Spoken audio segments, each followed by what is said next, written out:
एकच विचार प्रत्येक माता पित्याने प्रत्येकाने अंगीकारण्याजोगा आहे आणि तो असा आहे की संतती व्हावी असं वाटतं आणि संतती होते सुद्धा. जशी माणसांना होते तशी पशु पक्षी प्राण्यांना संतती होते, पण नुसती संततीला जन्म देण्यात मनुष्याचा पुरुषार्थ नाही.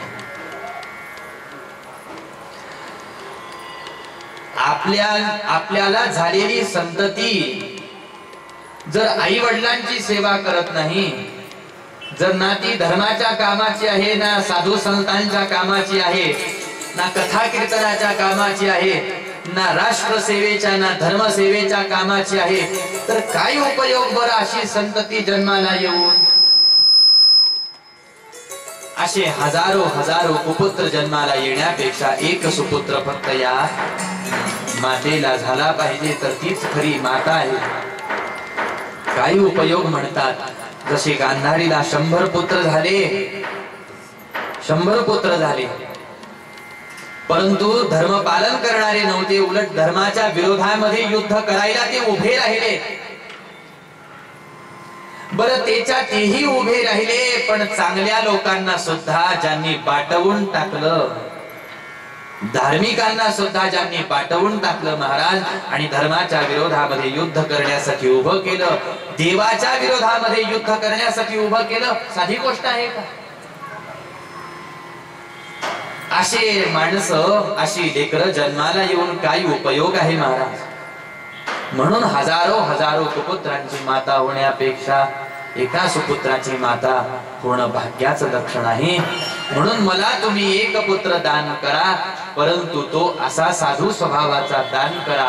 बस सात्विक संतती झाली पाहिजे महाराज. शुद्ध सात्विक संतती ज्या माता पित्याला होते, निश्चितच ती संतती साऱ्यांना सुखाचं दान करणारी असते. गोपाल कृष्ण भगवान की जय. भगवान शंकरांनी ज्या वेळेला हे पुत्राची याचना ऐकली, भगवान शंकर म्हणतात, व्यासा असा पुत्र होणं दिसती तेवढी सोपी गोष्ट नाही. मग वेदव्यासजी महाराज म्हणतात, भगवंता मग आता एक काम करा, असा पुत्र जर तुम्ही मला देऊ शकत नाही तर तुम्हीच माझे पुत्र होऊन जा. म्हणजे प्रश्नच मिटला. तुमच्या इतकाच ज्ञानी, तुमच्या इतकाच मोठा भक्ती संपन्न, वैराग्य संपन्न असा कोणी साधू स्वभावाचा नाही ना, म्हणून तुम्हीच माझे पुत्र व्हा अशी प्रार्थना केली. आणि मग शुकदेवजी महाराजांनी अरणी आई साहेबांनी, भगवान शंकरांनी अरणी आई साहेबांच्या उदरी जो अवतार घेतला त्यालाच शुकदेव हे नाव प्राप्त झालं. शुकदेव भगवान.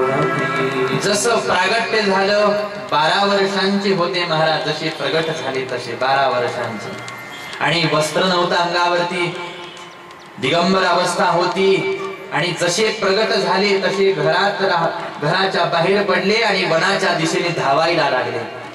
वेदव्यासजी महाराज सुद्धा शुकदेवजी महाराजांच्या पाठीमाग पळायला लागले. कशासाठी? शुकदेवांना रोखण्यासाठी. मला सोडून वनामध्ये जाऊ नकोस म्हटले शुका. शुकदेवजी महाराज काही ऐकायला तयार नाही, कारण ब्रह्मलीन स्थितीमध्ये होते.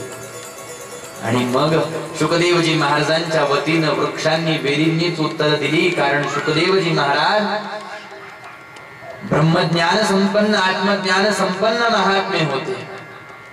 आपल्या पुत्र विदेही अवस्थेमध्ये आहे पाहिलं, आणि वनाच्या दिशेने निघून गेलेलं पाहिलं, तर वेदव्यासजी महाराजांची चिंता जशीच्या तशीच राहिली.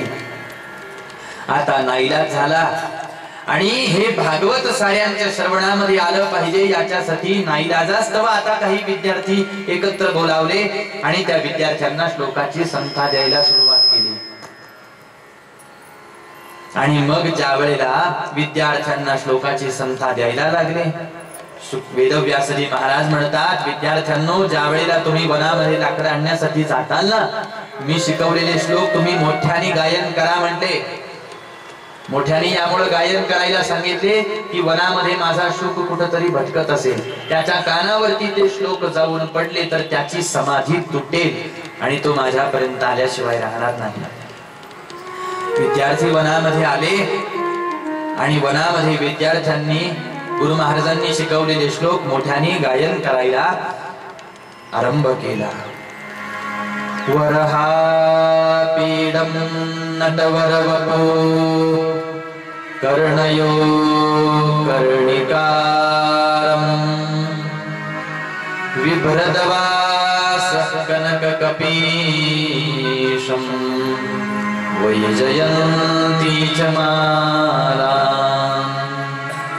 रन्ध्रा वेणुरधरसुधया पूरयन् गोपवृन्दैः वृन्दारण्यं स्वपदरमणं प्राविशद्गीतकीर्तिः. श्लोक शुकदेवजी महाराजांनी ऐकला आणि विचार करतात शुकदेवजी महाराज श्लोकाचा. भगवंत वृंदावनामध्ये प्रवेश करत आहेत. पिवळा पितांबर परिधान केलेला आहे. वैजयंतीची माळा घातलेली आहे. कानामध्ये कर्णाकार कुंडल आहे. मस्तकावरती भगवंताचा मोर मुकुट शोभायमान होतो आहे. आधारावरती वेणू धारण केलेला आहे आणि त्या वेणू मधून सुरेख स्वर भगवंत बाहेर काढत आहेत. भगवंताच्या पाठीमाग गोपाळ भगवंताचा जय जयकार करत निघालेले आहेत आणि आपल्या पदस्पर्शाने वृंदावनाच्या भूमीला भगवंत पवित्र करत आहेत. या श्लोकाचा शुकदेवजी महाराज विचारच करत होते तर विद्यार्थ्यांनी दुसरा श्लोक गायन केला. अहो बकीयं स्तनकालकूटं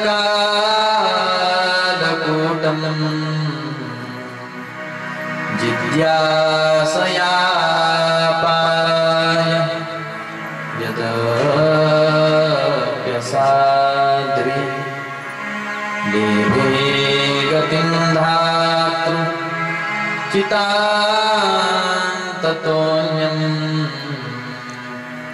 कं वा दयालं शरणं व्रजे.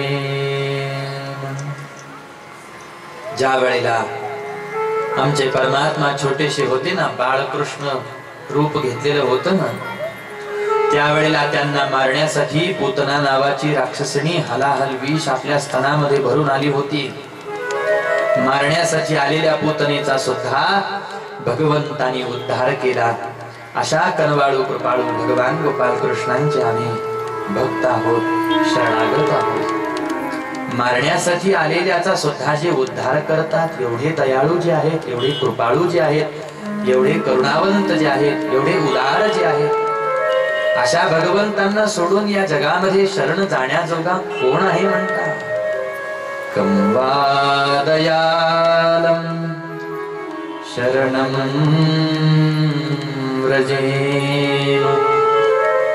शुकदेवजी महाराजांनी हे दोन श्लोक ऐकले आणि शुकदेवजी महाराजांची समाधी तुटून गेली.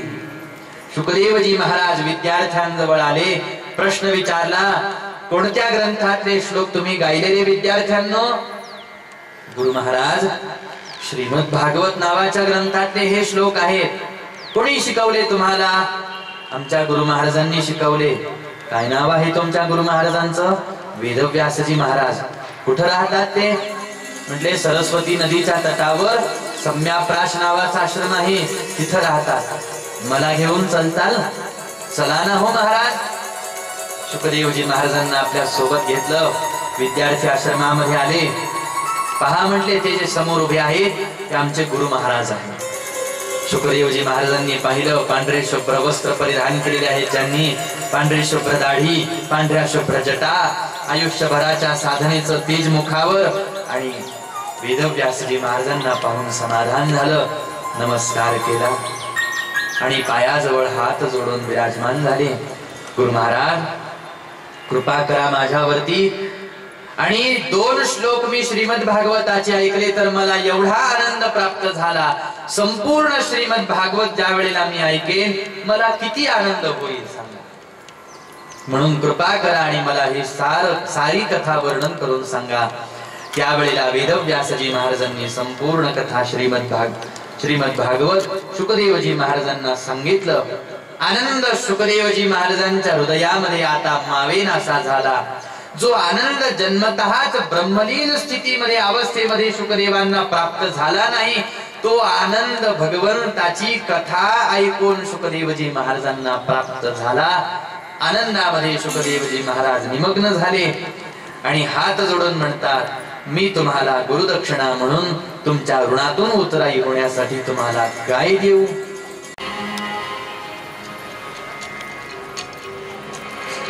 श्री शुकदेव भगवान की जय. ससंवितां भागवतीं कृत्वानुक्रम्य चात्मजं शुकमध्यापयामास निवृत्तिनिरतं मुनिः. परम ज्ञान संपन्न, परम भक्ती संपन्न आणि परम वैराग्य संपन्न असलेले परमहंस श्री शुकदेवजी महाराज जन्मतःच ब्रह्मलीन अवस्थेमध्ये होते. ज्यांना परमार्थ साधना करायची आवश्यकता नाही, ब्रह्मलीन स्थितीमध्ये गेलेला महात्मा जन्मतःच वितरागी वृत्ती धारण करून जन्माला आलेला आहे, जो आता परमार्थ साधन करून काय हस्तगत करायचं आहे बघा. जिकडं दृष्टी फिरवतील तिकडं त्यांना भगवत रूपाचं दर्शन होत आहे किंवा आत्मतत्वाचं दर्शन होत आहे. जिथं ज्यांना स्वतः शिवाय दुसरं कोणीच दिसत नाही, सगळं जे काही चर अचर जी सृष्टी आपल्या डोळ्याला दिसते ती सगळी मीच आहे असं म्हणून जे पाहत आहे, मीच साऱ्यांच्या मध्ये विराजमान झालेलो आहे, या आत्मानुभूतीपर्यंत जे गेलेले आहेत असे महात्मे, यांना परमार्थ साधना करायची सुद्धा आवश्यकता नाही. परंतु आत्मा रामाष्टमुनयो निर्ग्रन्था अप्युरुक्रमे कुर्वन्त्य हेतुकिं भक्ति मिथ्यं भूतगुणो हरिः. असं आत्मज्ञान संपन्न जरी एखादा महात्मा आहे आणि ज्याच्यामध्ये तो आपल्या स्वतःच्या देहाचा सुद्धा ज्याला विसर पडलेला आहे, असा निर्ग्रंथा अप्युरुक्रमे, ज्याला कशाचीच आवश्यकता आता राहिली नाही, कुठेही जो राहिला तरी सुद्धा ज्याच्यासाठी सगळी भूमी सगळ्याच ठिकाणावरती वैकुंठ ज्याच्यासाठी आहे, असा निर्ग्रंथा अप्युरुक्रमे असा साधू म्हणजे शुकदेवजी महाराज. परंतु अशा शुकदेवजी महाराजांसारख्या साधूचं चित्त, अशा शुकदेवजी महाराजांसारख्या साधूच हृदय आपल्याकडे आकर्षित करण्याचं सामर्थ्य भगवंताच्या कथेमध्ये गुणांमध्ये आहे. मिथ्यं भूत गुणो हरिही, इतके भगवंताचे गुण मधुर आहेत, इतकी भगवंताची कथा मधुर आहे, इतक्या भगवंताच्या लीला मधुर आहेत म्हणतात की शुकदेवजी महाराजांना आता त्या कथेसमोर आपलं आत्मज्ञान सुद्धा फिकं वाटायला लागलं. इतकी कथा मधुर वाटली, इतके कथेचे श्लोक शुकदेवजी महाराजांना आवडले. बरं का आवडले? आवडायला एक कारण होतं. मी निर्गुण तत्वाचं ध्यान करतो आहे आणि श्रीमद भागवत मला प्रत्यक्ष कृष्ण डोळ्याला दाखवत. मी ज्या देवाचं ध्यान करतो, ज्याला नाव नाही, ज्याला रूप नाही, ज्याला रंग नाही, ज्याला अवयव नाही, निराकार आहे जो, आणि श्रीमद भागवत त्याच निराकार असलेल्या परमात्म्याला माझ्या डोळ्यासमोर साकार करत आहे. किती श्रीमद भागवताचा महात्मा! निराकार असलेल्या, निर्गुण असलेल्या, अव्यक्त असलेल्या परमात्म्याला सुद्धा, भगवंताला सुद्धा आपल्या डोळ्यासमोर जे व्यक्त करत, साकार करत आहे, असं श्रीमद भागवत तर मी ऐकलंच पाहिजे, ही इच्छा शुकदेवजी महाराजांची. म्हणून आले गुरु महाराजांकडे आणि म्हणून आवर्जून या प्रसंगामध्ये भागवतकारांना हे नमूद करावं लागलं की श्रीमद भागवत हे अशा परमहंस साधूच चित्त सुद्धा आकर्षित करून घेणार आहे. तिथं तर तुम्ही मी सामान्य माणसं, तिथं तुम्ही मी सामान्य. पहा, शुकदेवजी महाराजांना भगवंताच्या सगुण रूपाचं दर्शन नव्हतं, ते तर निर्गुण तत्वाच्या ध्यानामध्ये तल्लीन होते. पण जसे श्लोक ऐकले ना शुकदेवजी महाराजांनी, तसं शुकदेवजी महाराजांच्या डोळ्यासमोर कृष्ण रूप साकार झालं. आपणही किती प्रयत्न करा महाराज देवाला पाहण्याचा, डोळ्यासमोर देवाला आणू शकतच नाही आपण. नेमकं आपण ध्यानाला बसावं तर देव डोळ्याला दिसणं फार अवघड आहे, मुश्किल आहे. योग्यांना सुद्धा अनेक अनेक अनेक अनेक वर्ष तपस साधना योग साधना करून सुद्धा समाधी ज्याला म्हणतात ना, कशाला म्हणतात बरं समाधी? जिथं असलेल्याचा विसर पडून जाणे, अहंकाराचा जिथं लय होणे, मी कुठं आहे, कसा आहे, काय आहे, कोण आहे, याच्या सगळ्यांचा विसर पडणे. आणि बस ही चित्तवृत्ती जी आहे ना, हे मन आहे, हे हृदय आहे, या हृदयाला देवाचं दर्शन होणे. आणि देव तर भगवंताच्या रूपाचं वर्णन करतात त्यावेळेला मग कानातले कुंडल पहावे, मग नेत्र पहावे, मग मुकुट पहावा भगवंताचा, ओठ पहावे भगवंताचे, वैजयंती माळ पहावी गळ्यातली, तर पितांबर पहावा झगमगणारा भगवंताचा पिवळा पितांबर, पाऊल पहावीत महाराज भगवंताचे, चरण कमल ज्याचे अति सुकुमार, ज्याच्यावरती ध्वज वज्रांकुश ब्रीदाचे तोडर. नाथ बाबांनी ज्या वेळेला चरणांचं ध्यान केलं त्यावेळेला ते असं केलं, आणि गोष्ट बरोबर आहे. पण आपण ज्या वेळेला देवाचं ध्यान जप करायला बसतो, येतं का आपल्या डोळ्यासमोर हे सगळं काही? दिसते का आपल्याला वैजयंती माळा? दिसतो का मोर मुकुट? दिसतात का कानातली कर्णाकार कुंडल? कशी आहे बरं देवाची कुंडल? कसा आहे बरं देवाचा पितांबर? कशी आहे बरं वैजयंती माळा? कसे आहेत बरं देवाचे डोळे? कसे आहेत भगवंताचं मुख ओठ? हे आपल्याला आपण कितीही विचार करून दिसू शकत नाही महाराज. बर, विचार न करता कथा आपल्याला ती रूप दाखवून देते. जिथं विचार करून देव दिसत नाही, तिथं विचार न करता देव दिसतो. जिथं समाधी लावून समाधी लागत नाही, तिथं उघड्या डोळ्यांनी कथा आपल्याला समाधीत घेऊन जाते. इतका महिमा श्रीमद भागवताचा, इतका महिमा हरी कीर्तनाचा, इतका महिमा हरिलीलेचा आहे. म्हणून याच्यावरून तर समाधीचं सुख ही वळून टाका म्हणतात. ठीक आहे ना, समाधीचे सुख समाधीचे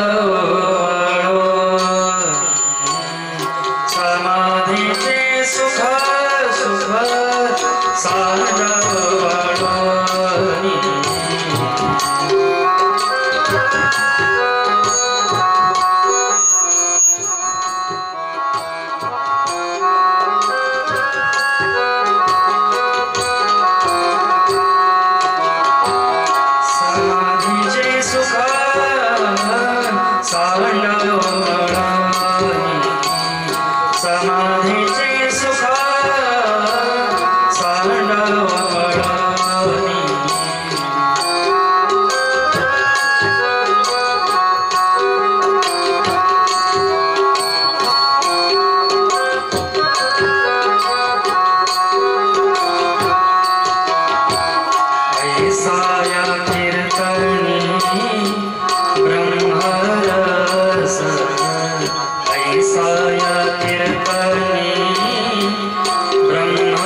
श्रीमद भागवत तुम्हाला मला बसल्या जागेवरती त्या समाधी अवस्थेमध्ये घेऊन जात महाराज.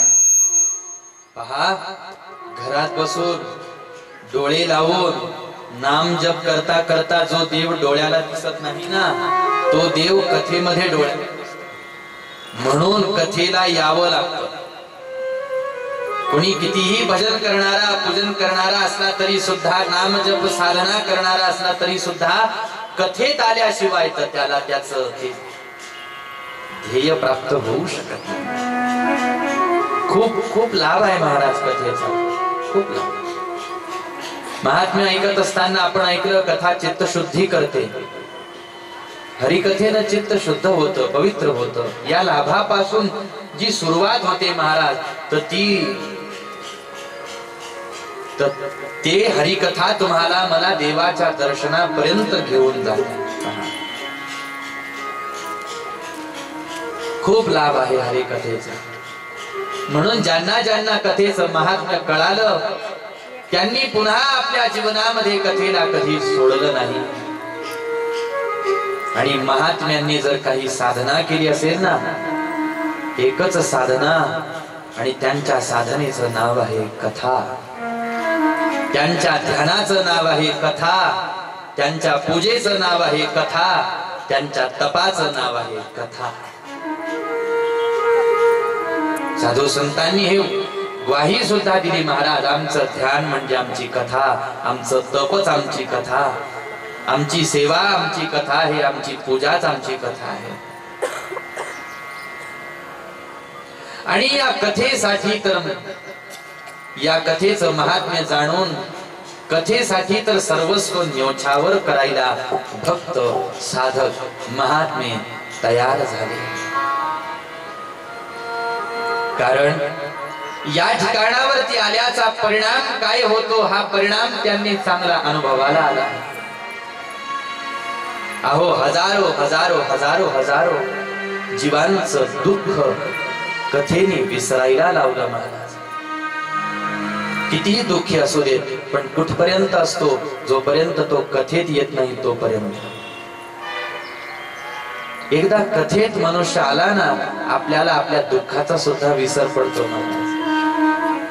आपल्याला आपल्या वेदनेचा, दुःखाचा विसर पडतो. घरी गेल्यानंतर आठवेल तर तो घरी गेल्याचा प्रभाव आहे, तो संसारात गेल्याचा परिणाम आहे. पण कथेत आल्याचा काय लाभ? इथं आपल्याला साऱ्या साऱ्या साऱ्या साऱ्या गोष्टी विसरायला लावते कथा. आपलं ताप, आपले दुःख सार विसरून एकमेव भगवंताच्या प्रेमाने आपल्याला भरून टाकते महाराज. कारण हरिकथा प्रेमामृताचा वर्षाव करते. प्रेम आपल्याला हरिकथा पाजते महाराज. यह महफिल है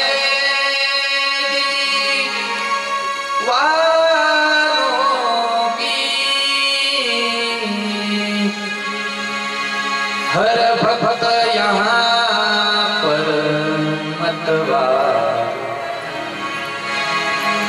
भर भर के प्याले अमृत के, भर भर के प्याले अमृत के, यहाँ सबको पिलाए जाते हैं, यहाँ सबको पिलाए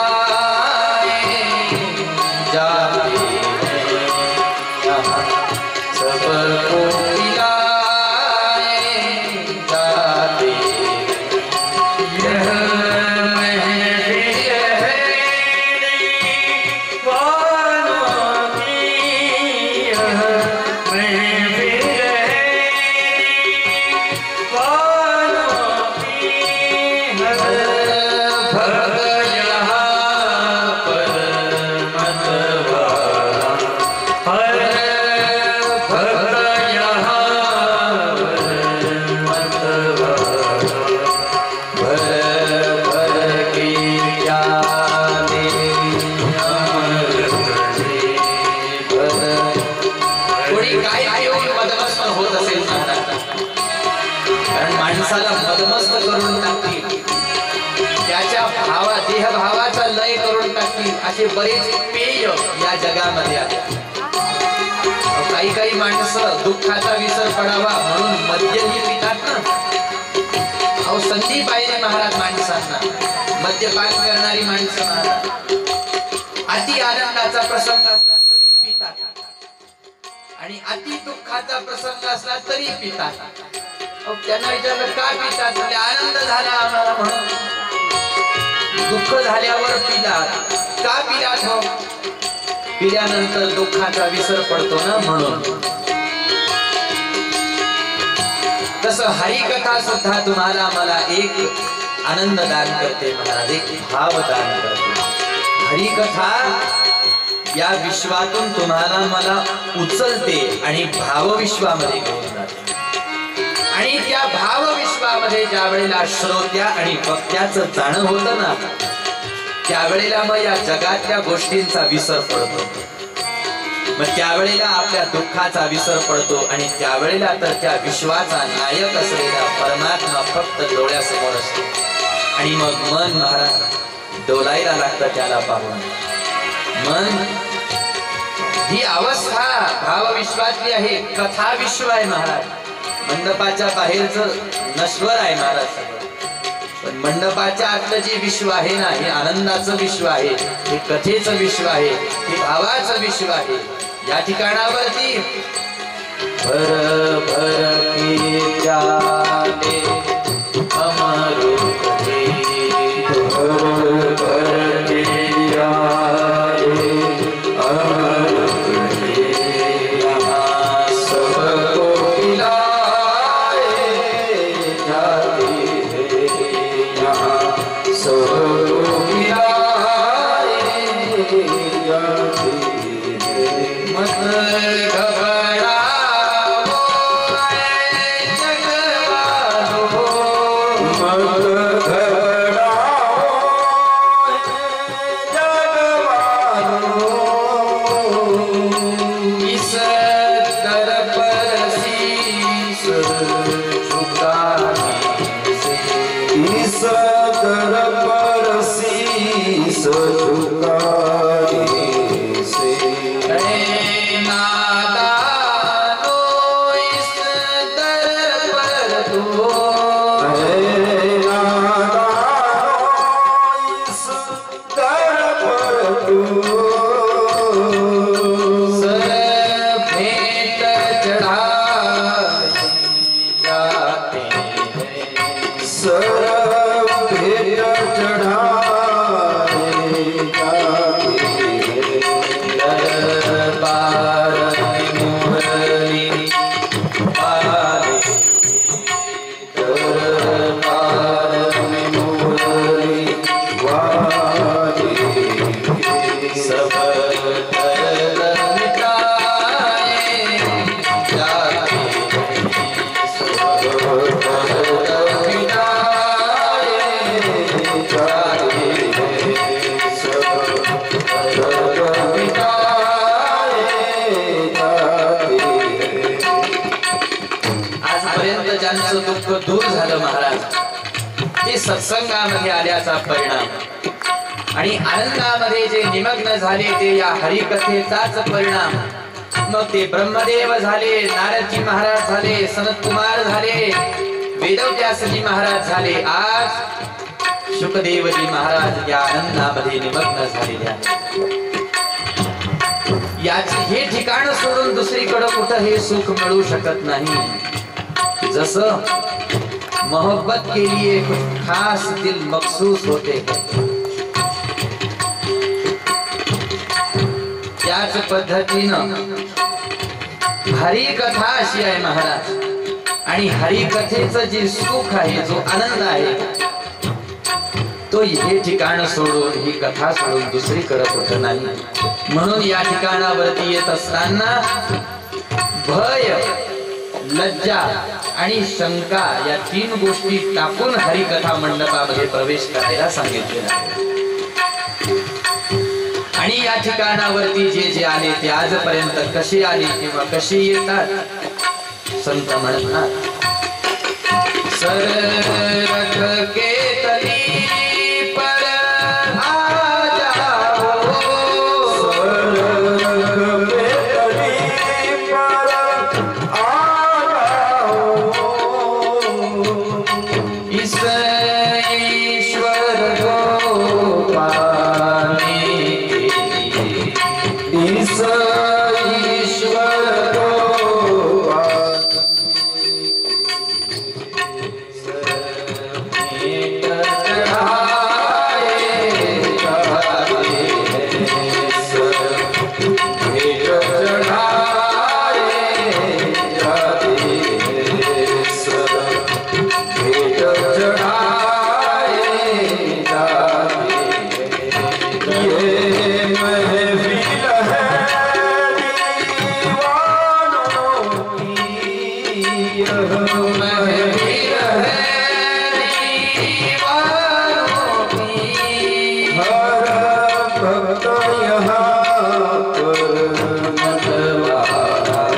शुकदेवजी महाराज हरिकथा श्रवण करून आनंदामध्ये निमग्न झाले.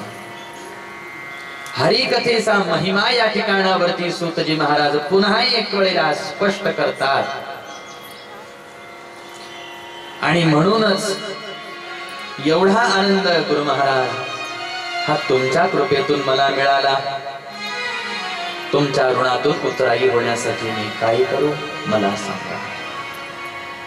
अनेकांचं ऋण तुमच्या माझ्यावरती असतं. धर्मशास्त्राच्या वचनाप्रमाणे मनुष्याने कुणाच्या ऋणामध्ये राहता कामा नये. कारण पुनर्जन्माला अनेक कारण सांगितली. त्यापैकी एक कारण असं आहे की एखाद्याचं ऋण न फेडता जर का माणसाचा मृत्यू झाला तर ते ऋण फेडण्यासाठी त्याला पुन्हा जन्म घ्यावा लागत असतो. मग ज्या पद्धतीनं आपल्याला कसं का होईना त्याचं ऋण फेडावंच लागतं. मग त्याच्या घरचा नोकर होऊन का होईना, सेवक होऊन का होईना, ते ऋण फेडावं लागतं असं. पण तसं माणसांच्या ऋणातून उतराई होण्याचा तर आपण नेहमीच प्रयत्न करतो. आता विचार करायला सांगितला, जरा संतांच्या ऋणाचा विचार करा म्हणतात. आईचं ऋण आहे म्हणतो, बापाचं ऋण आहे म्हणतो, भावाचं ऋण आहे म्हणतो, बहिणीचं ऋण आहे म्हणतो, नातेवाईकांचं, इष्टमित्र, सगळे सोयऱ्यांचं ऋण आहे म्हणतो, शेजाऱ्यांचं ऋण आहे म्हणतो आपण आपल्यावरती. पण असं अनेकांचं ऋण जरी आहे तरी सुद्धा संतांना आपण का विसरतो? जेवढं ऋण संतांनी आपल्यावरती केलं तेवढं तर दुसरं कोणीच केलं नाही. जेवढे उपकार संतांनी आपल्यावरती केले तेवढे दुसरे कोणी केले नाही. अखंड तुमच्या माझ्या हिताचा विचार त्यांनी वाहिला. अखंड तुमच्या माझ्या हितासाठी ते झटले, झिजले, जसं चंदन झिजतं ना महाराज. कुणासाठी? दुसऱ्याला सुगंध दान करण्यासाठी. तसे संत झिजले. जसं वृक्षाचं जीवन, जसं नदीचं जीवन, जसं फुलांचं जीवन, जसं चंदनाचं जीवन, तसं संतांचं जीवन असतं. हे सारे दृष्टांत फक्त एका संतांना समजून घेण्यासाठी दिलेले आहेत शास्त्रामध्ये. नदीचं जीवन पाहावं कुणासाठी असतं? नदी कधी स्वतःचा उपयोग, स्वतःच्या जलाचा उपयोग स्वतःसाठी करत नाही, दुसऱ्यासाठी करते. बरं, दुसऱ्यासाठी करत असताना नदी कधीच भेदभाव करत नाही. ज्ञानोबा राय म्हणतात, का गायीची तृषा हरो, का व्याघ्रा विष हो निमारो, असा विचार नदी करत नाही महाराज. ती फक्त तृषितांची तहान भागवण्याचं काम करते. तहानलेल्याची तहान भागवण्याचं काम करते. बस तहानलेला आहे ना, मग तो जो कोणी असेल, कसाही असेल, माझ्या जवळ आला, मी त्याला फक्त तृप्त करण्याचं काम करेल, बाकी माझा काही स्वार्थ नाही. तसं संतांचं जीवन असतं. दुसरा दृष्टांत तुम्हाला मला सांगितला वृक्षाचा.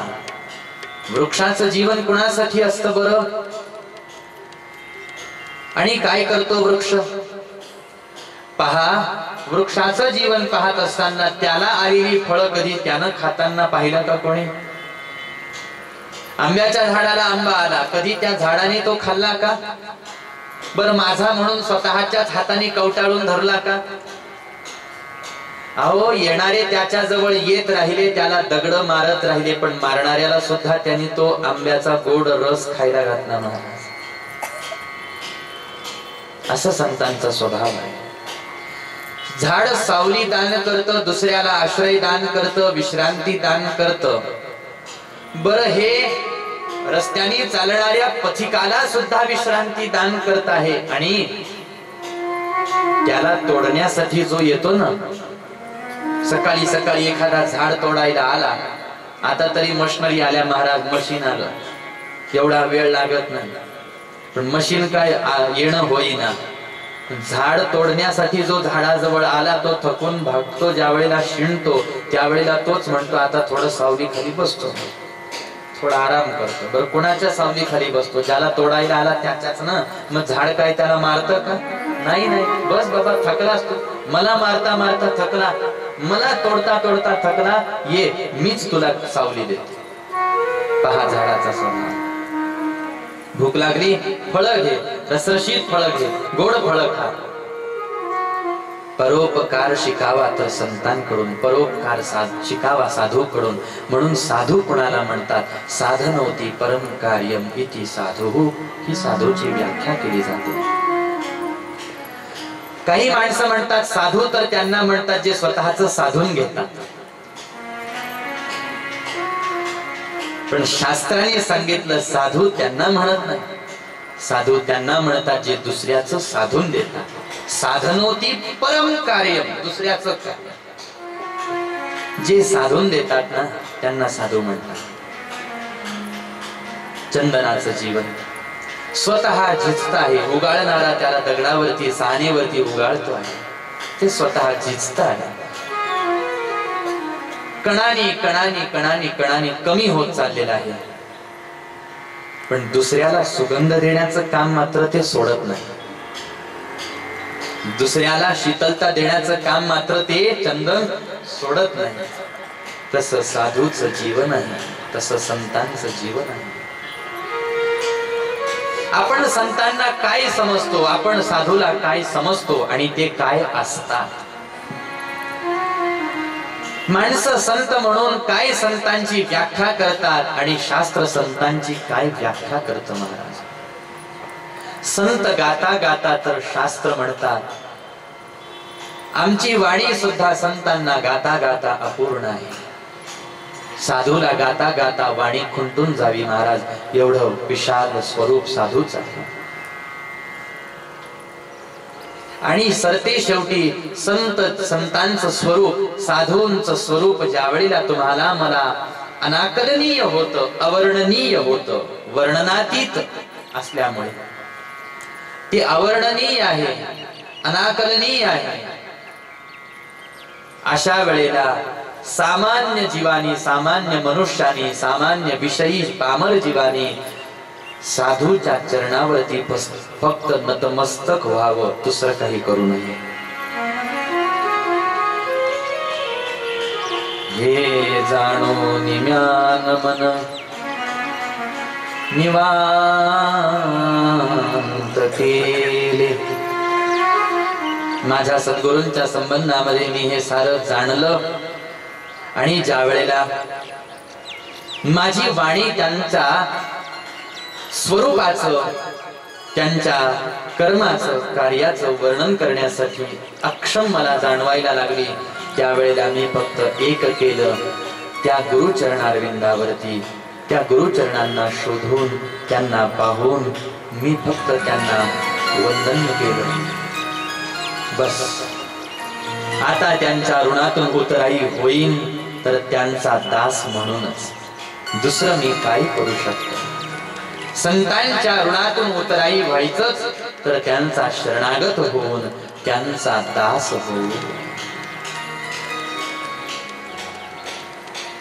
म्हणून परोपकार शिकावा संतांकडून महाराज, जगत कल्याण शिकावं संतांकडून. उपकार केले संतांनी आणि हेच तर संतांचं जीवन आहे. म्हणून तुम्हाला मला आज सांगितलं जातं की आपण साऱ्यांचे ऋण फेडतो, साऱ्यांच्या उपकारांचा विचार करतो. आज संतांच्या ऋणांचा, उपकारांचा विचार तुम्हाला मला करायचा आहे. वेदव्यासजी महाराज काय केलं? ज्या वेळेला वेदव्यासजी महाराज पाहतात की माणसांना अज्ञान आहे, जगावं कसं कळत नाही माणसांना, करावं काय माणसांना कळत नाही, अशा वेळेला माणसांना दिशा देण्याचं, दृष्टी देण्याचं काम वेदव्यासजी महाराजांनी केलं. आणि ते आपल्या ग्रंथ सामग्रीच्या माध्यमातून, ग्रंथांच्या माध्यमातून, वैदिक वाङ्मय जेवढं आहे ना, रामायण ग्रंथ सोडला तर जेवढं वैदिक वाङ्मय आहे ते सारं वेदव्यासजी महाराजांनी ग्रंथित केलेलं आहे. ज्यामध्ये 4 वेद येतात, 6 शास्त्र येतात, उपनिषद येतात, 18 पुराण येतात, महाभारत येतं, श्रीमद भगवत गीता येते, ब्रह्मसूत्र येतं. हे सगळे ग्रंथ महाराज वेदव्यासजी महाराजांनी लिहिले. एवढे ज्याने अध्ययन केले, अभ्यासले, पुन्हा त्याला जीवनामध्ये दुसरा ग्रंथ हातामध्ये घेण्याची आवश्यकता पडत नाही. पुन्हा त्याला दुसरीकडे कुठं विद्येची भीक मागायची आवश्यकताच पडत नाही. महाराज ब्रह्मविद्येने तो संपन्न होऊन जातो. एवढं सामर्थ्य त्यांनी निर्माण केलेल्या ग्रंथात आहे. अशा वेदव्यासजी महाराजांच्या ऋणामधून उतराई होण्यासाठी आषाढ महिन्यामध्ये जी पौर्णिमा येते, जिला व्यास पौर्णिमा असं आपण म्हणतो, जिला गुरुपौर्णिमा असंही म्हणतात, या दिवशी वेदव्यासजी महाराजांच्या प्रतिमेचं पूजन करावं, त्यांना वंदन करावं, त्यांची स्तुती गावी. कारण त्यांनीच अगाध अशा प्रकारचं हे कार्य केलं. त्यांच्याबद्दल वर्णन करत असताना नमोस्तुते व्यास विशाल बुद्धे फुल्लारविंदा यतपत्र नेत्र येन त्वया भारततैलपूर्ण प्रज्वालितो ज्ञानमय प्रदीपः असं म्हणून त्यांना वंदन करावं. आणि वेदव्यासजी महाराज हे काही सामान्य मनुष्य नाहीत. व्यासाय विष्णुरूपाय व्यासरूपाय विष्णवे नमो वै ब्रह्मनिधये वासिष्ठाय नमो नमः. भगवंताचे जे 24 अवतार वर्णन केले, या 24 अवतारांमधला एक अवतार कृष्ण द्वैपायन महर्षी वेदव्यास नावाचा अवतार आहे. कशासाठी भगवंतानी हा अवतार घेतला? फक्त ज्ञान ज्योत समाजामध्ये पेटवण्यासाठीच भगवंतानी हा अवतार घेतला, ज्यांनाच आपण व्यास असं म्हणतो. व्हावं त्यांच्या ऋणामधून उतराई. आणि जेवढे उपकार ऋषी मुनींचे आहेत, तेवढेच उपकार साधू संतांचे तुमच्या माझ्यावरती आहेत. कारण जेवढं वाङ्मय वेदव्यासजी महाराजांनी ऋषी मुनींनी ग्रथित केलं, ते सारं संस्कृत भाषेमध्ये आहे. मग ज्या वेळेला संस्कृत समजणं अवघड झालं, त्यावेळेला पुन्हा त्याच ऋषी मुनींनी साधू संतांच्या रूपाने अवतार धारण केला आणि संस्कृतातलं वाङ्मय तुम्हाला मला प्राकृत भाषेमध्ये वर्णन केलं. मग हिंदी प्रांतामध्ये हिंदी भाषेमध्ये त्याचं वर्णन केलं गेलं. मराठी बोलणारे भाषिक आपण म्हणून मराठी भाषेमध्ये त्याचं वर्णन केलं गेलं. मग किती भाषा आहेत महाराज? भारतामध्ये किती विविध प्रांत आहेत आणि विविध बोली भाषा आहेत. पण प्रत्येक प्रांतामध्ये एक एक साधू जन्माला आले आणि तेच संस्कृतातलं वाङ्मय त्यांनी त्या समाजाला, त्या प्रांतातल्या लोकांना त्या प्राकृत भाषेमध्ये वर्णन करून सांगितलं. आणि मराठी भाषेचा किती मोठा गौरव आहे महाराज, किती मोठा गौरव. आणि आज तर तो उत्सव साजरा केला जातो महाराज. मराठी भाषेचा गौरव आज केला जातो. आणि मराठी भाषेचा गौरव नाथबाबांनी केला. मराठी भाषेचा गौरव ज्ञानोबारायांनी केला, तुकोबारायांनी केला. मराठी भाषेचा गौरव महाराज कित्येक कित्येक कित्येक कित्येक कवींनी केला, साधू संतांनी केला. आणि ज्या कालावधीमध्ये आणि जी जी भक्त मंडळी, जी जी माणसं संस्कृत भाषेला विशेष प्राधान्य देणारी होती, की ज्यांची मान्यता अशी होती की हे वाङ्मय दुसऱ्या कुठल्याच भाषेमध्ये तयार होता कामा नये, त्यावेळेला महाराष्ट्र सोडून काशीमध्ये जाऊन नाथबाबांनी मराठी भाषेमध्ये एकनाथी भागवताची रचना केली. पहा, काशीमध्ये. तर नाथबाबांचं ते व्याख्यान ऐकून, ते वर्णन ऐकून काशीवासियांना सुद्धा अपार अनुभव प्राप्त झाला. हत्तीवरून मिरवणूक काढली काशीमध्ये नाथबाबांची. तर नाथबाबांना सांगितलं, म्हणले महाराज तुमची विद्वत्ता पाहून आम्ही थक्क झालो. कारण नाथबाबांनी हे सिद्ध करून दिलं होतं. संस्कृत वाणी देवे केली मग प्राकृत काय चोरापासून आली असा ठाम प्रश्न नाथबाबांनी विचारला ना, याला तर कोणीच उत्तर देऊ शकलं नाही. आणि मग सांगितलं, म्हटले आम्ही तुमच्यासाठी अंबारी तयार केलेली आहे, हत्तीवरती तुम्ही बसा. म्हटले मी बसत नाही, हा गौरव माझ्या ग्रंथाचा आहे. म्हणून नाथ बाबा सुद्धा साऱ्यांसोबत पायी चालले. चरित्रामध्ये उल्लेख येतो. आणि ग्रंथाला भागवताला अंबारीमध्ये ठेवलं होतं हत्तीवरती. आणि भव्य दिव्य काशीमधून मिरवणूक निघाली. आनंद साऱ्यांनी साजरा केला. अशी ही प्राकृत, अशी ही मराठी भाषा, ज्याचं तर कौतुक ज्ञानोबारायांनी केलं. आणि म्हणून प्राकृतामध्ये हे वाङ्मय संतांनी तुम्हाला मला सांगितलं की उपकार संतांचे तुमच्या माझ्यावरती, त्यांच्या ऋणातून उतराई होण्याचा आपण वारंवार प्रयत्न करावा, असा उपदेश आहे.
शब्द ज्या ठिकाणावरती संपून जातात तिथून संतांचे उपकार महाराज आरंभ होतात.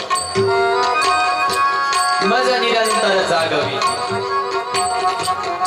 अखंड समाजाला जे जाग करण्याचा प्रयत्न करतात, प्रत्येक परिस्थितीमध्ये, प्रत्येक वेळेला, प्रत्येक समयाला अकल्याण ज्या वेळेला जीवाचं होत आहे, अधोगतीच्या दिशेने ज्या वेळेला सारा समाज आणि जीव ज्या वेळेला चाललेला आहे, त्यावेळेला झोपेमध्ये जीवन सारं चाललेलं आहे माणसाचं, त्यावेळेला सकाळ होते काय, दिवस जातो काय, रात्र होते काय, पुन्हा सकाळ होते काय, दिवस जातो काय, रात्र होते काय, माणसाला तो भानच नाही महाराज. आपण काय करतो, काय कसे जगतो, कशासाठी जगतो, विचारच नाही.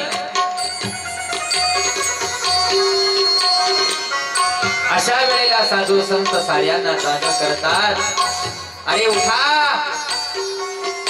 जागे व्हा ना, आता काय झोपून राहिलात, थोडं जाग होऊन स्वतःच्या कल्याणाचा विचार करा, भगवंताचं भजन करण्याचा विचार करा.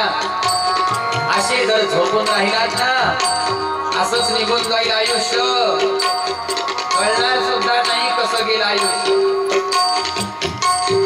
आणि उद्धार बाकी राहून जाईल बर का, भगवंताची कृपा बाकी राहून जाईल. रे जीवा माणसा,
समाजाचं होत आहे, जेवढा जागरूकपणाने आज समाज उभा आहे ना, जेवढा डोळसपणाने आज समाज जेवढा उभा आहे, मग तो भौतिक जगात असो की आध्यात्मिक जगात असो, ही क्रांती फक्त संतांची आहे बरं.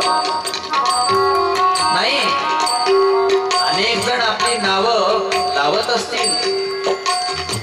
आता तर स्वातंत्र्यच आहे महाराज, घटनेनं तर अभिव्यक्ती स्वातंत्र्य दिलेलंच आहे. कोणी कोणालाही कोणतीही पदवी, कोणतंही नाव कुठंही कसंही लावून वापरू शकतो.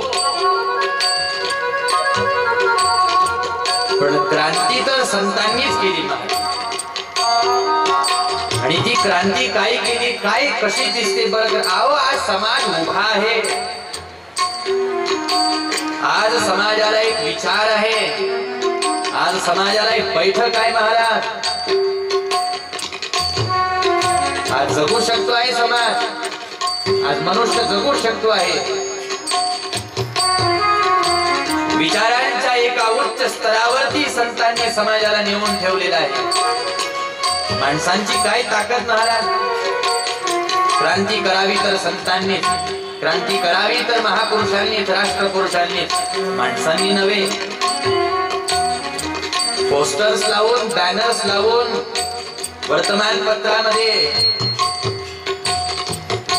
जाहिरात देऊन क्रांती होत नसते.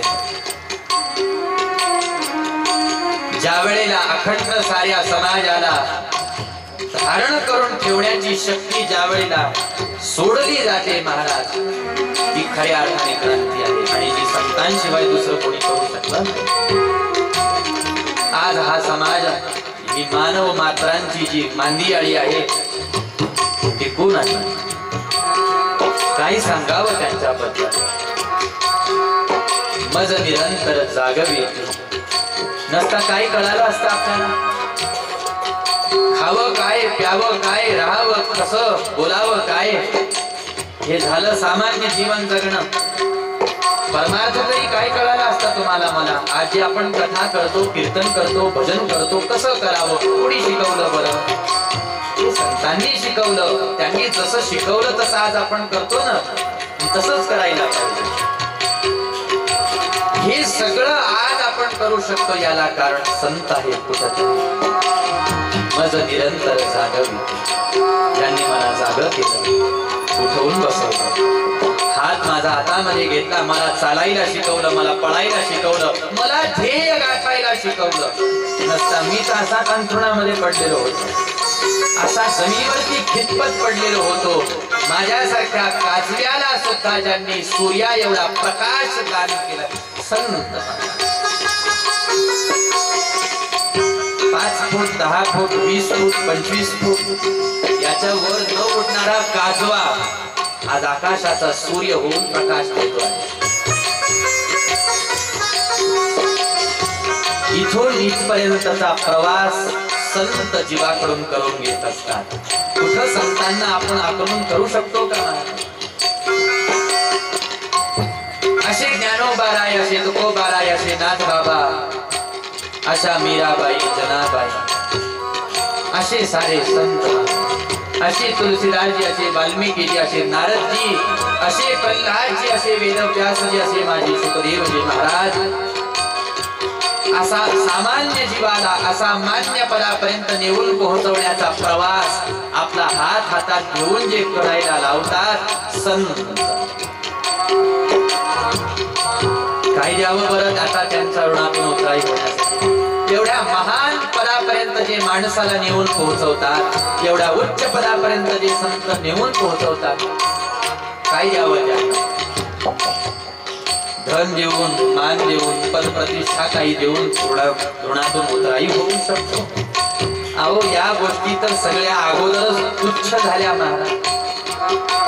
सरते शेवटी संत एकच म्हणतात, त्यांच्या चरणारविंदी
पायी जीव थोडा. त्यावेळेला त्यांच्या ऋणातून आपण थोडंफार उतराई होऊ शकतो महाराज. म्हणून प्रश्न विचारला गुरु महाराज, मी तुमच्या ऋणातून उतराई कसा होऊ? तर गुरु महाराज काय म्हणतात, शुका, जो आनंद मी तुला दिला तो आनंद तू साऱ्यांना दान कर, हीच माझी गुरुदक्षिणा आहे. बस, मला दुसरं काही नको. जी कथा मी तुला सांगितली ना, ती कथा तू साऱ्यांना वर्णन करून सांग, ही माझी गुरुदक्षिणा. नमस्कार केला गुरु महाराजांना.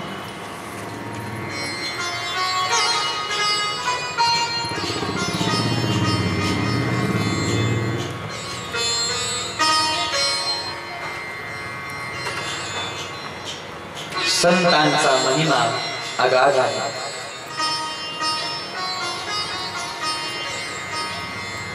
शुकदेवजी महाराजांनी शब्द दिला, साऱ्यांना कथा सांगेल मी, साऱ्यांना कथा सांगेल गुरु महाराज. आणि येऊन पोहोचले वनामध्ये. साऱ्यांना कथा सांगेल असं सांगून तर आले, पण कुणाला कथा सांगायला तयारच होत नव्हते. का तयार होत नव्हते? काय अडचण होती शुकदेवजी महाराजांना? अडचण होती श्रोत्याची. म्हटले त्यावेळेला काही कोणी ऐकायला येत नव्हतं का? कोणी माणसं नव्हते का? नाही, माणसं भरपूर होती हो. पण शुकदेवजी महाराजांची इच्छा होती, मला अधिकारी श्रोता मिळावा. कशासाठी अधिकारी श्रोता पाहिजे होता? याच्यासाठी की मी कथा सांगेल आणि समोरचा जर का अधिकारी श्रोता नसला तर माझं कथा सांगणं व्यर्थ होऊन जाईल आणि त्याचा उद्धार होणार नाही. असा श्रोता मला पाहिजे. उद्धाराच्या अगोदर आवश्यक तेवढी त्याची चित्ताची, हृदयाची, मनाची भूमिका सगळी तयार झालेली पाहिजे आणि मी कथा सांगितल्या बरोबर त्याचा उद्धार झाला पाहिजे. एकाच वेळेला मी कथा सांगेन आणि त्याचा उद्धार झाला पाहिजे. आणि असं होण्यासाठी तर निश्चितच अधिकारी श्रोता असावा लागतो.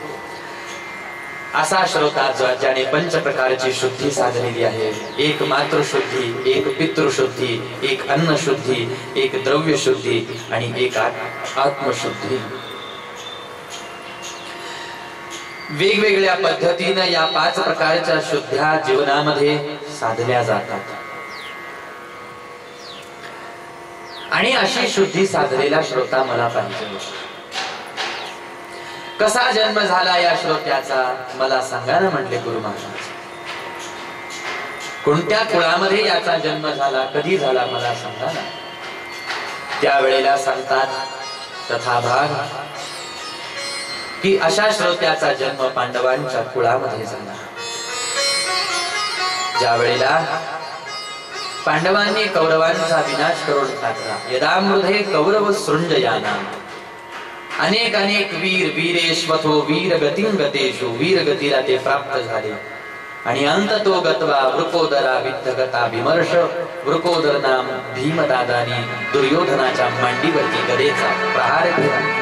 वृकोदरा विद्धगता विमर्श भगनो रुदंडे धृतराष्ट्रपुत्रे. अशा 100 कौरवांची हत्या करण्यात आली, वध झाला. आणि इकडं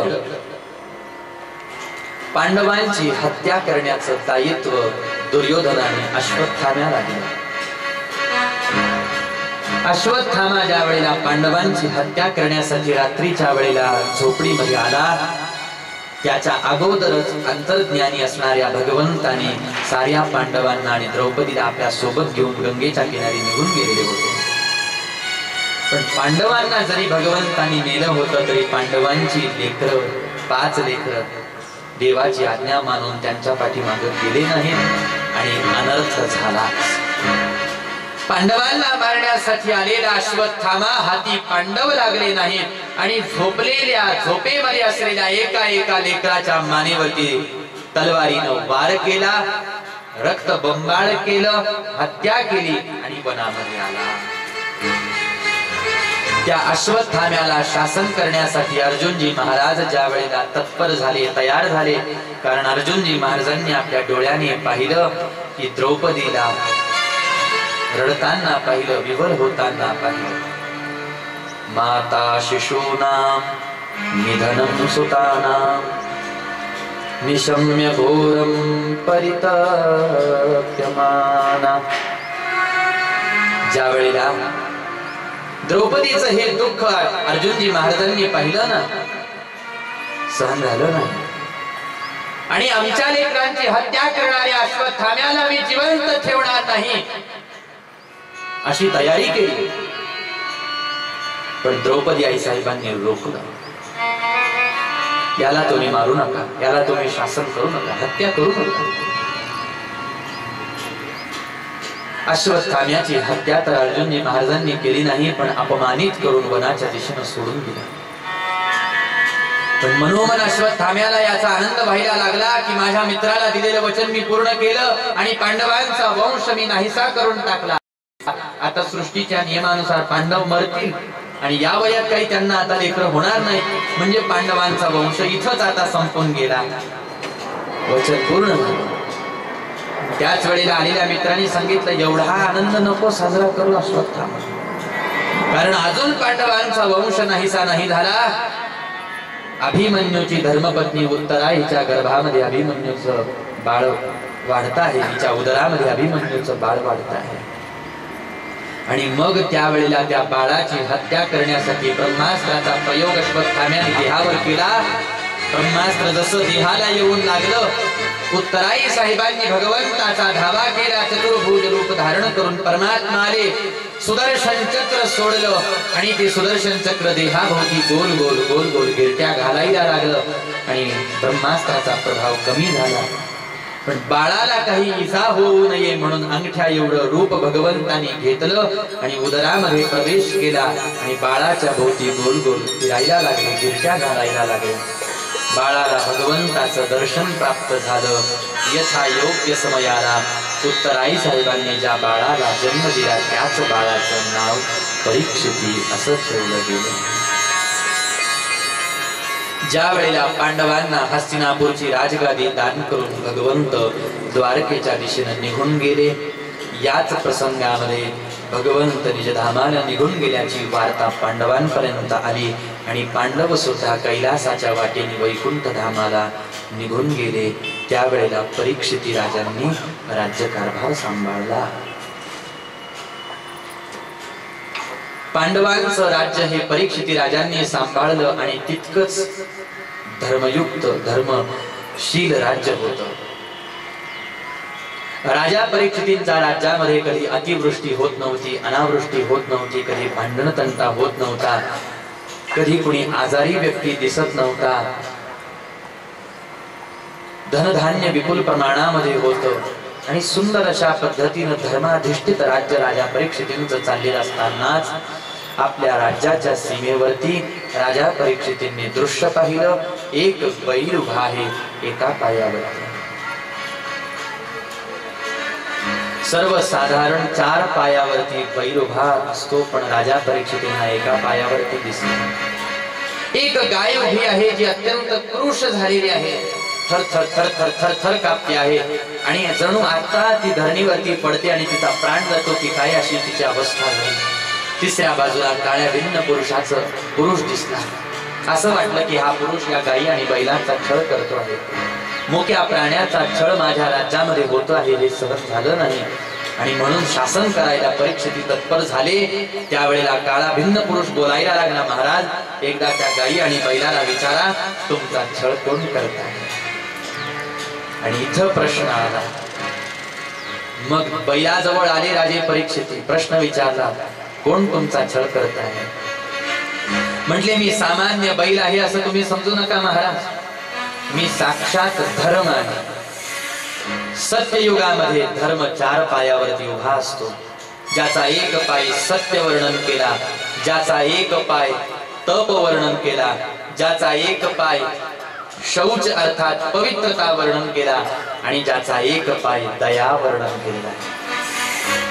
सत्ययुगामध्ये धर्म 4ही पायांनी युक्त असतो। सत्ययुगात सत्य असतं, तप असतं, पवित्रता असते आणि दयावान माणसं असतात। पण मग सत्ययुग संपलं की त्रेतायुगाला आरंभ होतो आणि मग त्यातला एक पाय गळून पडतो. मग त्रेतायुग संपतं, द्वापारयुग सुरू होतं, मग त्यातला एक पाय गळून पडतो. मग कलियुग सुरू ज्या वेळेला होतं त्यावेळेला आणखीन एक पाय गळून पडतो. एकच पाय असतो आणि तोही थरथर थरथर करत असतो. कलियुगामध्ये सत्य नाही, कलियुगामध्ये सत्य नाही, पवित्रता नाही आणि तप नाही. कलियुगामध्ये धर्माचा जो एक पाय तोही अति थरथर करणारा वर्णन केला, त्याचं नाव दया आहे, नामदान. ज्या वेळेला धर्म बोलायला लागला त्यावेळेला तो म्हणतो की ही जी गाय उभी आहे ही सामान्य गाय नाही, ही पृथ्वी माता आहे. ज्या वेळेला पृथ्वीवर धर्माची ही दशा होते त्यावेळेला पृथ्वीची ही दशा होते. म्हणजे पृथ्वीची दशा ही धर्मावर अवलंबून आहे हे सिद्ध होतं. म्हणजे पृथ्वी आणि पृथ्वीवरची माणसं ही आनंदामध्ये राहावीत. उत्तम जीवन, सुखी जीवन पृथ्वीवरच्या माणसांचं असावं, निसर्ग शाबूत असावा असं जर वाटत असेल तर धर्म टिकून राहिला पाहिजे. आणि ज्या दिवशी धर्माची ही दशा होते त्या दिवशी पृथ्वी आपल्या स्वतःचा भार सुद्धा सांभाळू शकत नाही. आणि त्यावेळेला या दोघांसमोर प्रश्न उभा राहतो, आम्ही आता कोणाला शरण जावं. आणि कलियुगामध्ये धर्माची पृथ्वीची हीच दशा होते. राजा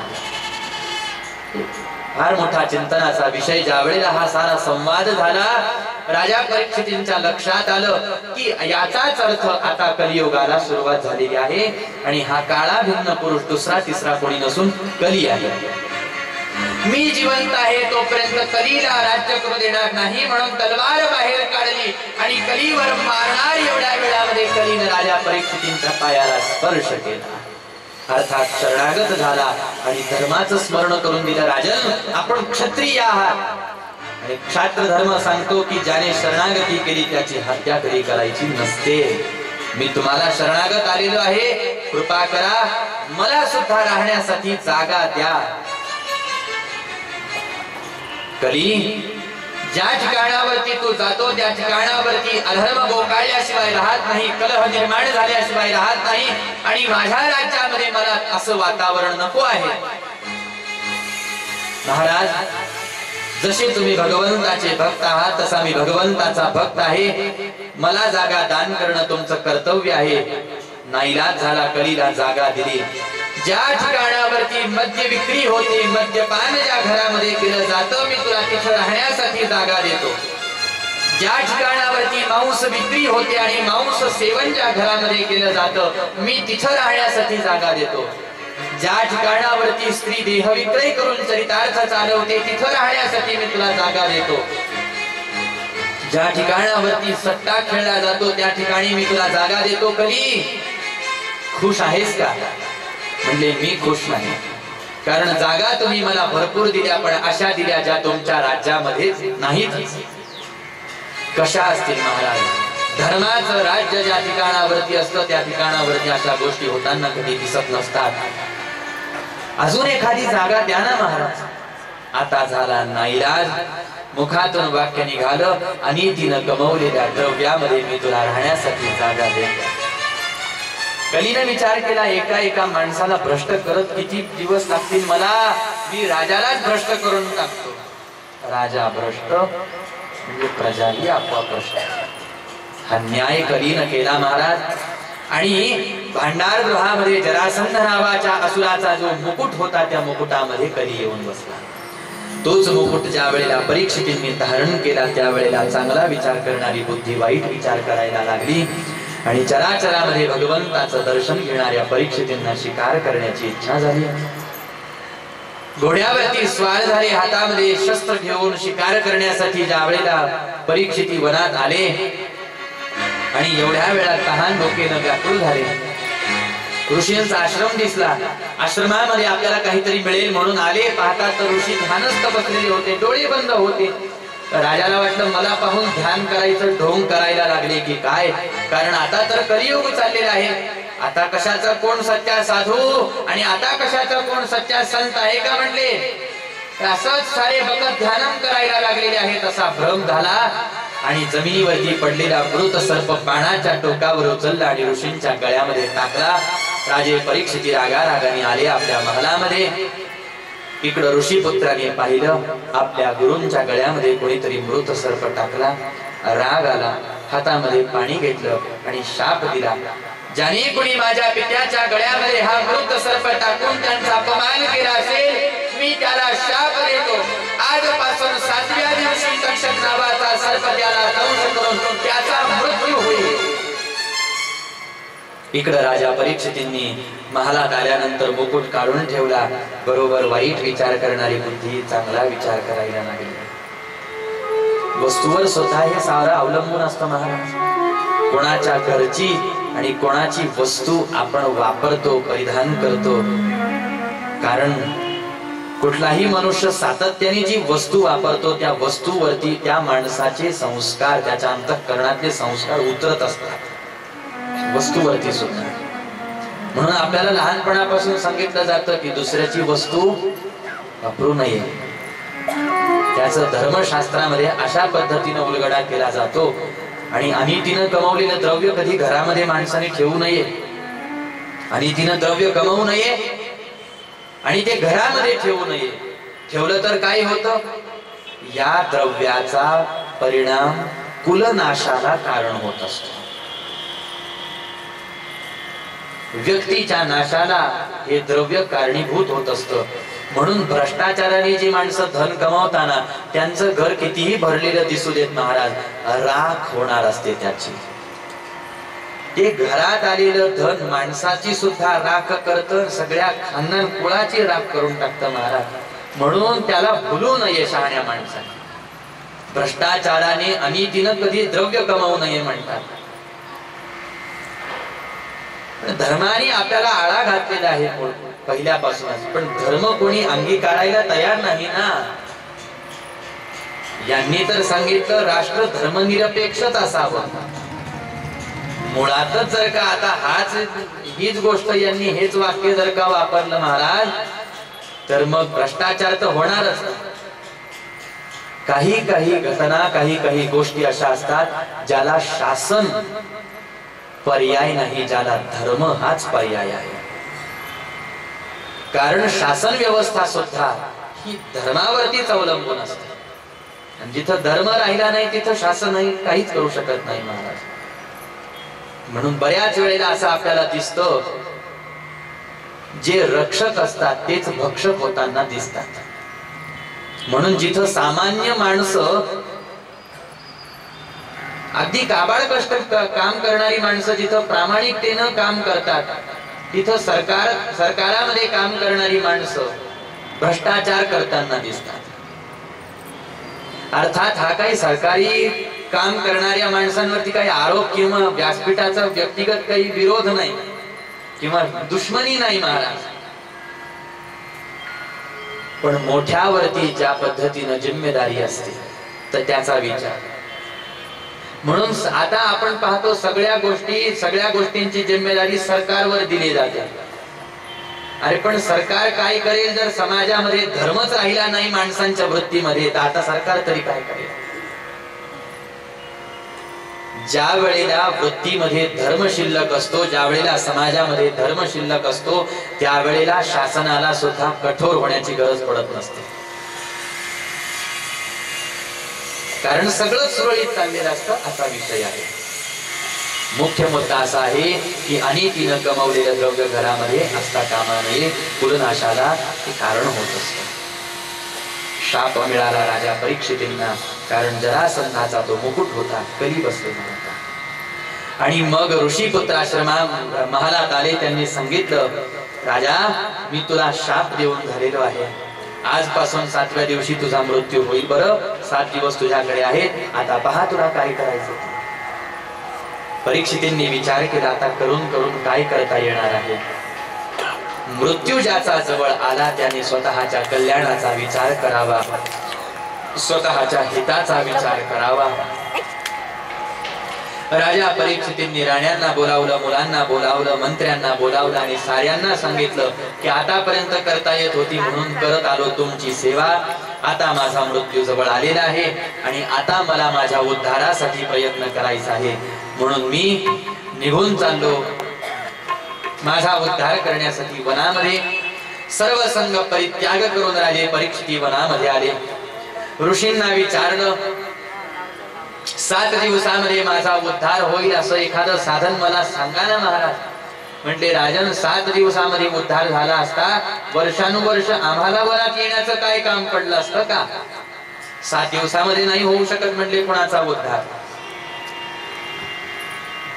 काही हरकत नाही, मला जे साधन ठाऊक आहे ते साधन केल्याशिवाय मी राहणार नाही. भगवंताची अनन्य भावाने शरणागती केली. गंगेच्या तीरावरती वटवृक्षाच्या छायेमध्ये विराजमान झाले आणि अखंड भगवंताचं नाम गायन करण्यासाठी राजा परीक्षितींनी आरंभ केला. हरे राम राम राम हरे हरे, हरे कृष्ण कृष्ण कृष्ण हरे हरे, हरे राम राम राम हरे हरे, हरे कृष्ण कृष्ण कृष्ण हरे हरे, हरे राम राम हरे हरे, हरे कृष्ण कृष्ण कृष्ण हरे हरे, हरे राम राम हरे हरे, हरे कृष्ण कृष्ण कृष्ण हरे राम राम हरे हरे, हरे कृष्ण कृष्ण कृष्ण हरे हरे, हरे राम राम हरे हरे, हरे कृष्ण कृष्ण कृष्ण हरे हरे, हरे राम राम हरे हरे, हरे कृष्ण कृष्ण कृष्ण हरे हरे. अखंड भगवंताच्या नामगायनामध्ये तल्लीन झालेले परीक्षिती इकडं वनामध्ये भटकंती करणाऱ्या सुखदेवांना आकाशवाणीनं सांगितलं, सुका जसा श्रोता तुला पाहिजे तसा श्रोता राजा परीक्षिती उद्धाराच्या तळमळीनं वनामध्ये आलेला आहे. तू त्याच्या जवळ जा आणि तुझ्या हृदयातली कथा राजा परीक्षितींना वर्णन करून सांग.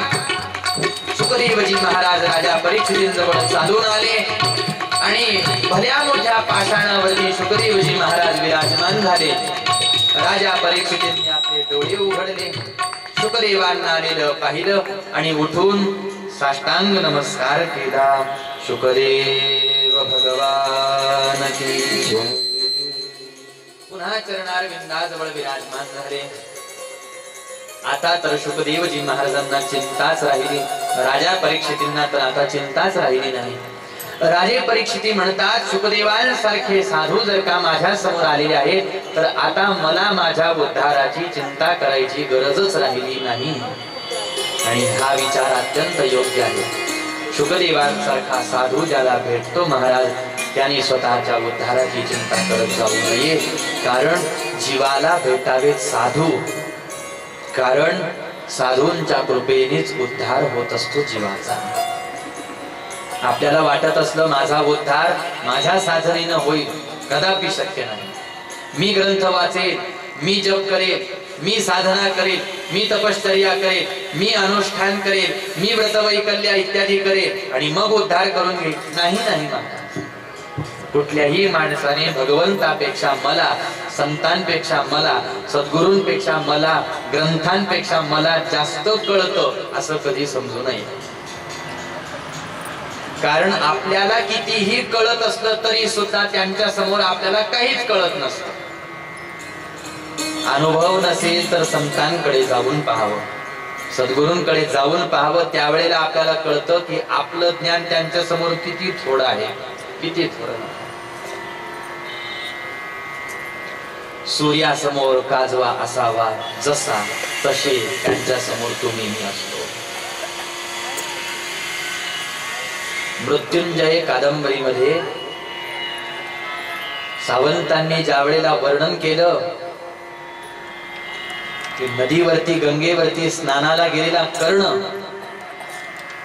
सकाळ सकाळची वेळ महाराज सुंदर, पक्षी कलरव करतात, मंद सुगंध वारा वाहतो आहे, नदीचं झुळझुळ झुळझुळ पाणी वाहत आहे.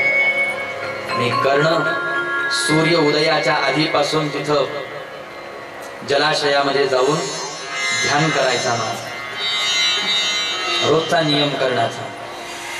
आणि आज अघटित घटना घडणार होती हे तर कर्णालाही माहित नव्हतं. आणि कर्ण ज्या वेळेला नित्यनेमाप्रमाणे गंगेवरती गेला, घाटावर गेला, स्नान झालं, तोपर्यंत पितामह भीष्माचार्य घाटावरती येऊन पोहोचले होते. आज अचानकच ज्या घाटावर कंस आपला कर्ण जात होता ना स्नानासाठी, तिथं त्या घाटावर भीष्माचार्य आले. पाठीमाग उभे होते महाराज, आपले बाहू पाठीमाग केलेले आहे, उभे आहे.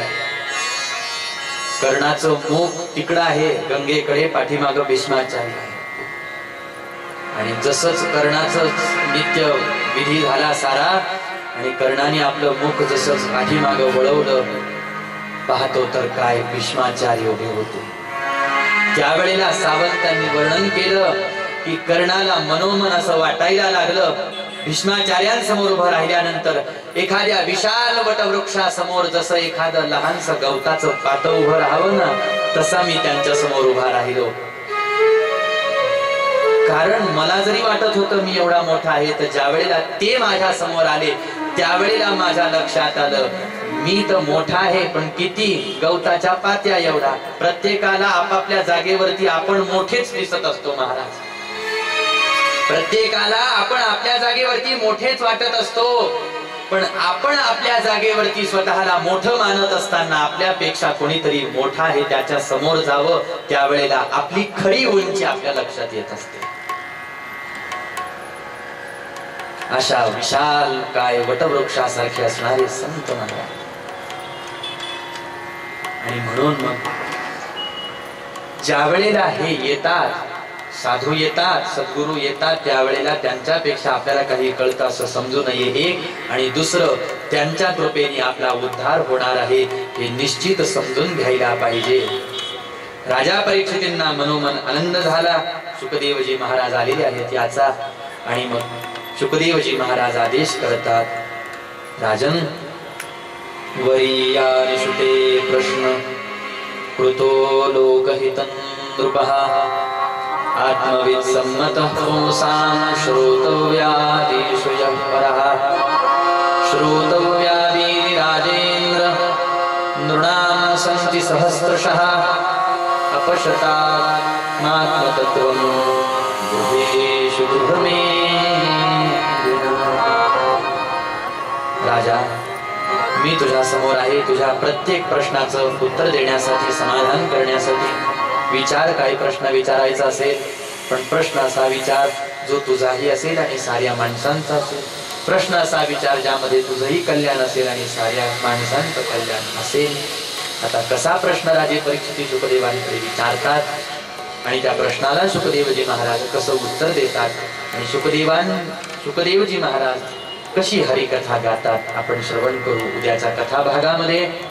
भगवंताची आज्ञा मानू, सद्गुरूंची आज्ञा मानू आणि या ठिकाणावरती आजच्या सेवेला देऊ आपण पूर्ण विराम.